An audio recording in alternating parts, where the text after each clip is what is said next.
Hello friends, मैं हूं doctor Chakrapani.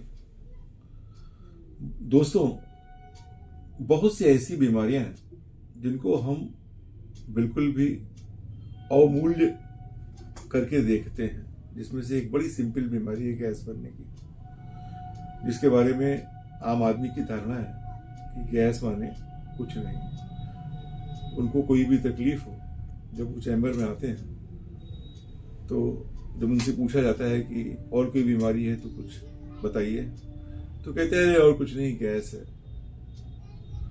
तो मेरे प्यारे भाइयों, गैस कोई साधारण बीमारी नहीं। गैस तो हर समय आपके अंदर बाहर फैली हुई है, मगर वो गैस किस क्वालिटी की है, क्यों है, काहे आप ही को बन रही है और लोगों को क्यों नहीं बन रही है। कभी थोड़ा सा इसके बारे में गहन तरीके से आप सोचेंगे तो आपको डॉक्टर के पास जाना चाहिए।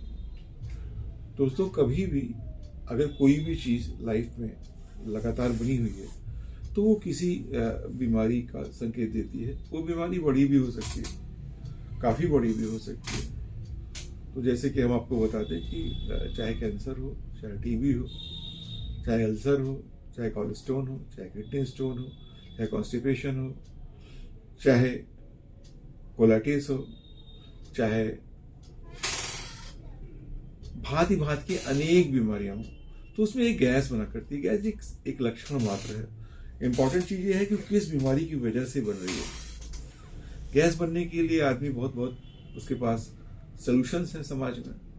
कोई नींबू पानी पी लेता है, कोई जलजीरा पी लेता है, कोई कोल्ड ड्रिंक पेप्सी ही पी के जो है अपनी गैस ठीक करना चाहता है, कोई आयुर्वेदिक चूर्ण का सहारा लेता है, कोई घरेलू नुस्खों का सहारा लेता है।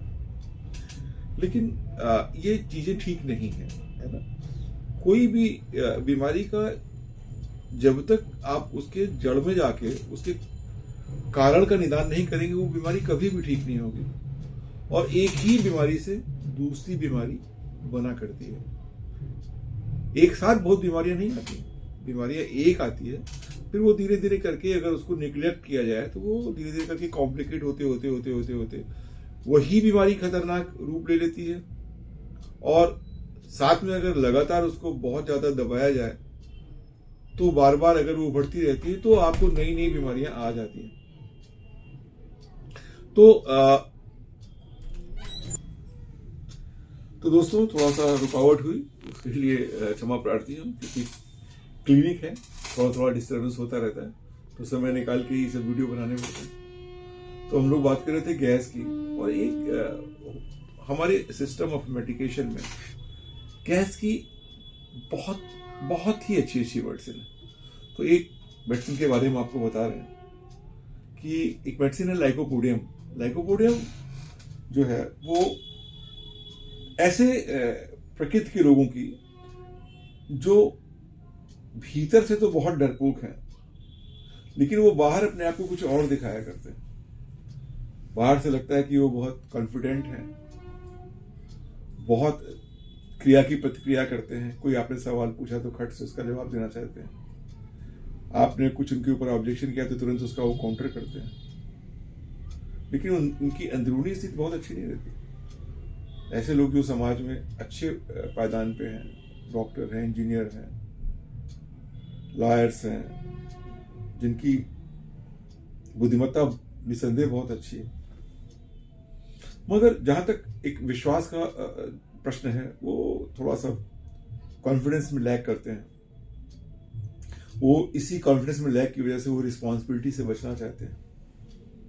वो किसी भी तरह की जिम्मेदारी को लेने से उनको लगता है कि वो निभा नहीं पाएंगे।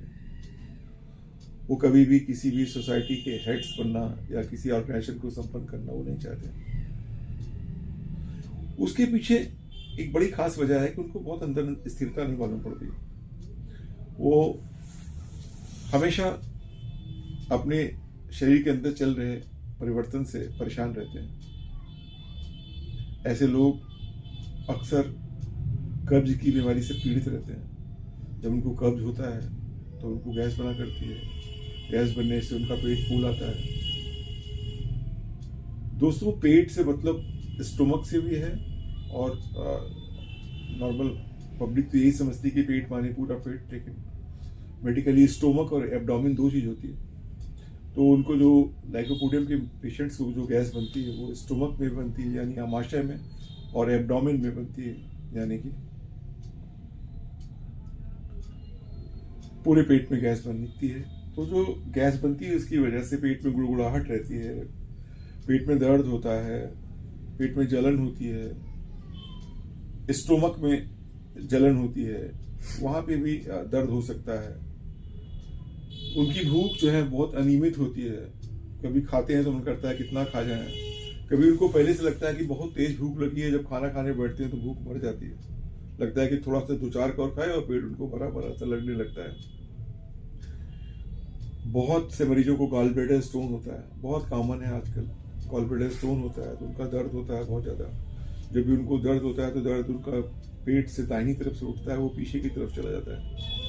दाहिनी तरफ से याद आया कि दोस्तों लाइकोपोडियम के पेशेंट्स की जितनी भी बीमारियां हैं उसमें से मैक्सिमम, चाहे वो किडनी स्टोन हो, चाहे गॉल ब्लैडर स्टोन हो, चाहे टॉन्सिलाइटिस हो, चाहे सर दर्द हो, ज्यादातर उनकी ये जो बीमारियां होती हैं वो दाहिनी तरफ से उठा करती हैं और धीरे धीरे करके बायां अंग भी अफेक्टेड होने लगता है। दोस्तों, पेट की बीमारी में अगर गैस बहुत बनी हुई हो, तो पेट फूला हो, तो ऐसे पेशेंट को कभी कभी सांस लेने में दिक्कत होती है, क्योंकि पेट इतना फूल जाता है कि उसी में ऊपर की ओर दबाव डालने लगता है। ऊपर की ओर दबाव डालने से उसको कभी कभी सीना भारी लगता है, सीना धक धक धक करने लगता है, और ऐसे में अगर उसको ढेकार आ जाए या हवा पास हो जाए तो उसको आराम मिलता है। ऐसे लोगों को लाइकोपोडियम एक बहुत बड़ी दवाई है जो शरीर के बड़ी बड़ी बीमारियों में इसको हम लोग यूज किया करते हैं। जैसे कि अभी हमने आपको बताया कि किडनी में स्टोन हो, या ब्लैडर जो पेशाब की थैली होती है उसमें सूजन हो, उसमें बार बार इन्फेक्शन होता हो, यूरिन का रिटेंशन हो जाता हो, यूरिन करने में उसको दर्द होता हो, रात में पेशाब बहुत जल्दी जल्दी जाना पड़ता हो। जहां तक सेक्स लेवल की बात है तो ऐसे पेशेंट्स जो होते हैं वो उनको बहुत सेक्सुअल कमजोरी होती है, वो बहुत इस कमजोरी की वजह से वो शादी करने से भी कतराते हैं। खास करके अब हालांकि वो तबीयत के तो बहुत उच्छृंखल होते हैं, उनको तमाम स्त्रियों के साथ संबंध बनाना उन्हें अच्छा लगता है, लेकिन शारीरिक रूप से वो कमजोर होते हैं और वो बहुत ही जल्दी स्खलित हो जाते हैं। खास करके अपनी पत्नी के साथ संबंध बनाते समय वो बहुत जल्दी स्खलित हो जाते हैं। इसी प्रकार से स्त्रियों में भी होता है, स्त्रियों की भी टेंडेंसी वैसी होती है, वो बहुत से मर्दों के साथ सेक्स करना चाहती हैं, लेकिन अपने पति के साथ सेक्स करते समय उनको बहुत डिफिकल्टी आती है, पेशाब में उनको जलन हुआ करती है। लाइकोपोडियम का जो रोल है वो नाक कान गले की बीमारियां, फेफड़ों की बीमारियों में भी बहुत अच्छा है।